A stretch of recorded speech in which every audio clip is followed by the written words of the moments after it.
Dari Abu Hurairah Abdurrahman bin Sakhr radhiyallahu anhu, dia berkata,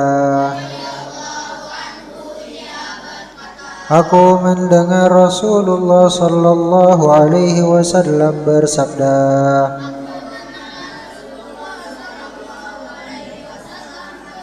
apa saja yang aku larang kalian darinya maka jauhilah.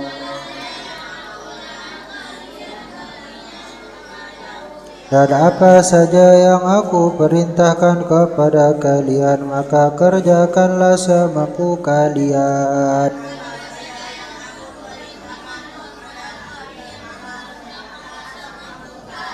Karena sesungguhnya yang telah membinasakan orang-orang sebelum kalian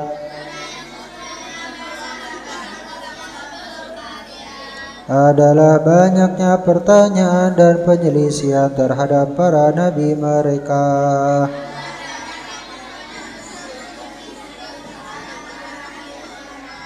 Hadis riwayat Bukhari dan Muslim. Bismillahirrahmanirrahim. Assalamualaikum warahmatullahi wabarakatuh.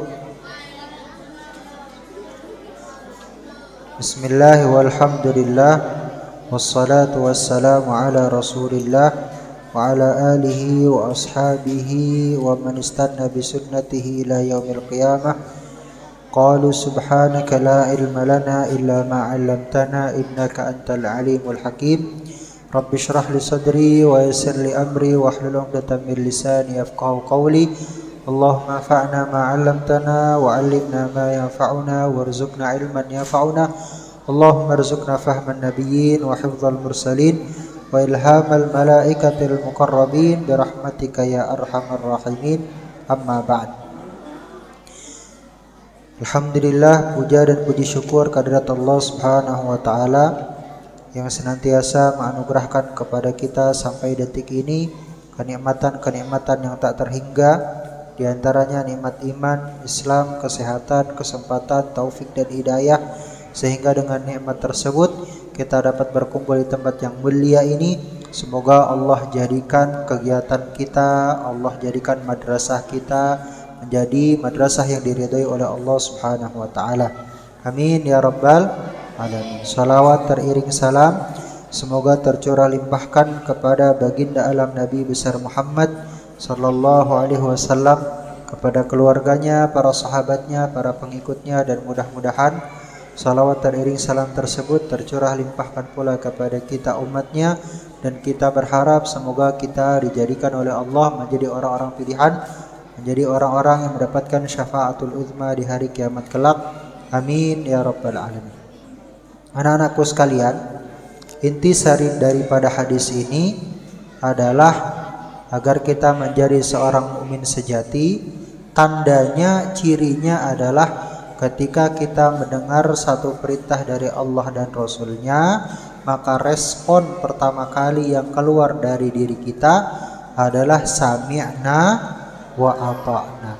Kami dengar, kami taati, kami patuh, kami laksanakan.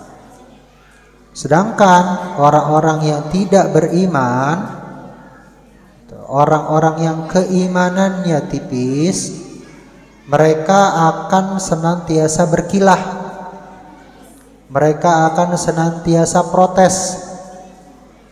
Kalau kita beriman kepada Allah, kita percaya Allah lah Tuhan kita, Allah yang menciptakan alam semesta ini, Allah yang mengatur, Allah yang menjaga, maka Allah yang lebih tahu apa yang paling maslahat, apa yang paling baik untuk diri kita. Dan ketika Allah memerintahkan sesuatu, maka sesuatu tersebut adalah yang terbaik bagi kita, baik di dunia maupun di akhirat. Maka ketika ada orang yang gak mau ikut perintah Allah, maka sesungguhnya dia sedang menzalimi dirinya sendiri. Kenapa? Karena dia gak mau kebaikan bagi dirinya di dunia maupun di akhirat. Maka orang-orang yang gak ikut perintah Allah, gak ikut perintah Rasulnya, itu biasanya mereka akan binasa, baik di dunia maupun di akhirat. Makanya di akhir dari hadis ini Rasul nyatakan fa innama ahlakal ladzina min qablikum kathratu masailihim wa ikhtilafuhum ala anbiya'ihim. Sesungguhnya umat-umat terdahulu mereka binasa, mereka celaka disebabkan karena apa? Kathratu masailihim, banyak protes, banyak alasan. Ketika diperintah sama Allah banyak protes, banyak alasan. Waqtilafuhum ala anbiya'ihim, dan mereka menyelewengi, tidak taat, bahkan memusuhi para nabi-nabi mereka. Jadi Allah itu ketika ingin hidayah kepada suatu kaum, diutuslah utusan, diberikan wahyu, diberikan kitab suci, diberikan pedoman, dikasih tahu apa yang terbaik bagi mereka. Akan tetapi mereka ikhtilaf sama anbiya'ihim, mereka gak mau nurut, mereka memusuhi para nabi-nabi mereka, para utusan-utusan Allah tersebut. Makanya kemudian sama Allah dibinasakan. Sebagai salah satu contoh cerita atau kisah umat terdahulu yang senang protes kepada nabi mereka. Untuk umat yang senang protes sama nabinya, yang sering sekali diceritakan dalam Al-Quran, dalam hadis, adalah Bani Israel. Bani Israel. Di salah satu cerita yang paling masyhur, cerita yang terkenal, bahkan cerita ini dijadikan sebagai salah satu nama surat, sebagai satu nama surat terpanjang di Al-Quran. Surat terpanjang di Al-Quran surat apa? Al-Baqarah. Ini adalah kisah gimana para Bani Israel ini senang untuk masail, senang untuk protes ke nabi mereka. Ketika diperintah gak langsung melaksanakan, tapi kebanyakan protes. Itu dalam surat Al-Baqarah ayat dimulai dari ayat 67. Wa idz qala Musa liqaumihi innallaha ya'murukum an tadhbahu baqarah. Ketika Nabi Musa berkata kepada kaumnya, innallaha ya'murukum, sesungguhnya Allah memerintahkan kalian an tadhbahu baqarah, untuk menyembelih sapi betina. Jadi sebabnya ini, suatu ketika di siang hari ditemukan mayat di tengah kota. Bayangin, di siang hari ditemukan mayat di tengah kota. Lalu Bani Israel yang berkelompok-kelompok ini ribut, berantem. Siapa ini kira-kira pelakunya? Dari suku mana? Berantem, saling tuduh satu dengan yang lainnya. Maka kemudian ketika mereka datang kepada Nabi Musa,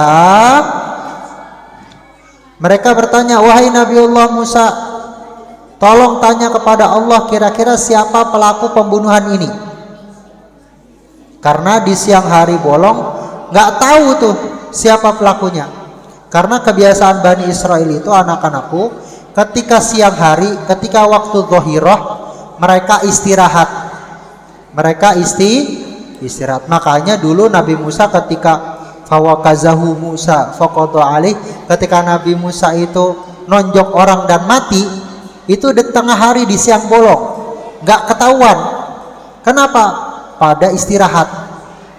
Jadi Bani Israel itu istirahatnya itu di siang hari.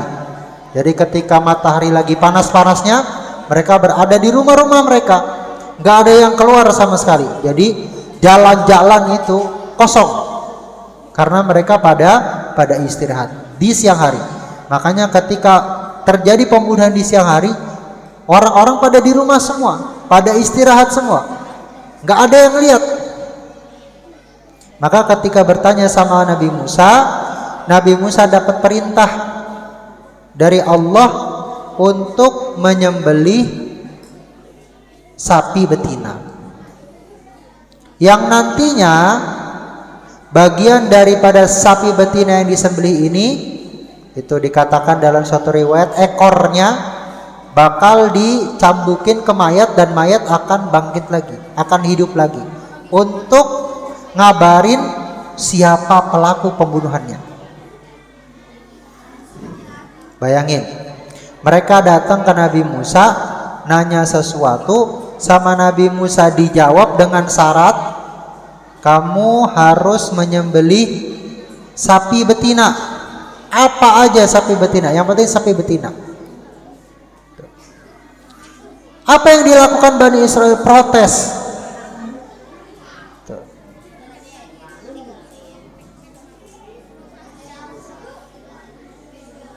Qalu atattakhiduna huzwa. Wahai Musa, kamu main-main sama kita. Kita nanya siapa pelakunya, kok kita disuruh untuk menyembelih sapi betina? Kamu main-main sama kita. Kamu jadiin kita bahan olok-olokan, bahan bercandaan, bahan cemoohan. Qala a'udzu billahi an akuna minal jahilin. Kata Nabi Musa, ya Allah, ini orang bodoh banget, udah mau dikasih solusi sama Allah lewat perintahnya malah nggak mau. Maka kemudian setelah diyakinin sama Nabi Musa, ini nanti setelah kamu nyembelih sapi betina akan datang solusi dari Allah, jawaban dari Allah. Maka kemudian mereka nanya lagi, qalu ud'u lana rabbaka yubayyin lana ma hi. Kabarkanlah kepada kami Musa, selain sapi betina cirinya apa lagi? Nantang. Kalau sapi betina doang kayaknya biasa banget. Coba Nabi Musa lebih spesifik lagi. Yang kayak gimana ciri-cirinya? Qala innahu yaqulu innaha baqaratun la faridu wala bikr. Cari sapi betina yang enggak tua, yang enggak muda, sedang. Awanum baina dzalik, pertengahan. Sekarang cari langsung, kerjakan. Mereka bukannya ngerjain, nyari, protes lagi. Itu masih kegampangan Musa, terlalu banyak, terlalu umum, lebih spesifik lagi. Maka ditambahin sifatnya sama Allah. Qalu ud'u lana rabbaka yubayyin lana ma launuha. Warnanya apa? Kalau tadi usianya nggak cukup, gendernya nggak cukup, sekarang warnanya apa Nabi Musa? Qala innahu yaqulu inna baqaratun safra. Warnanya kuning, faqi'un, yang pekat, tasurrun nadhirin, yang kalau orang lihat itu senang. Kuningnya kuning bagus. Sampai situ bukannya langsung cari, protes lagi. Wahai Musa, lebih spesifik lagi. Qalu ud'u lana rabbaka yubayyin lana ma hi innal baqarata tashabaha alaina. Itu masih banyak Nabi Musa. Lebih spesifik lagi. Maka dikasih lagi sifatnya. Innaha baqaratul la dzalulu tuthirul ardh wa la tasqil harth. Sapi betina yang enggak pernah dipakai kerja, yang enggak pernah membajak sawah. Itu sama sekali dari brojol kemudian diternak, gak pernah dipakai kerja. Jadi harus sapi betina, kemudian dia gak tua gak muda, warnanya kuning pekat bagus, kemudian dia gak pernah dipakai kerja seumur hidupnya. Setelah dapat sifat-sifat dari hewan yang harus mereka sembelih, akhirnya mereka kesulitan sendiri. Nyari ke sana kemari nggak dapat, kesusahan.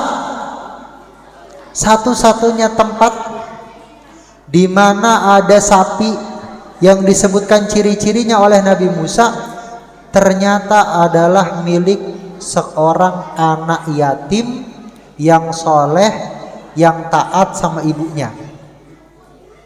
Yang mana anak yatim ini, anak laki-laki ini diperintah sama ibunya untuk ngurus sapi ini. Kalau ada orang yang nawar, jangan mau. Itu udah digoda sama malaikat, ditawarin. Ada malaikat yang turun, nawarin, nggak dikasih. Satu-satunya, kata anak yatim itu, satu-satunya cara agar kamu bisa membeli sapi ini adalah dengan ridho ibu saya. Mau berapapun nominal yang kamu tawarkan, gak akan saya terima selama ibu saya gak ridho. Tuh, makanya kemudian karena birrul walidain ini, karena ketaatan anak ini, kemudian Allah perintahkan sapi sembelihannya adalah sapi milik si anak yatim ini. Maka kemudian dibelilah, ibunya ridho, dibeli dengan emas sebesar sapi itu. Jadi dibeli karena sapinya ini rare, gak ada di tempat lain, cuma satu doang yang kayak gitu. Maka dibeli dengan emas seberat sapi tersebut.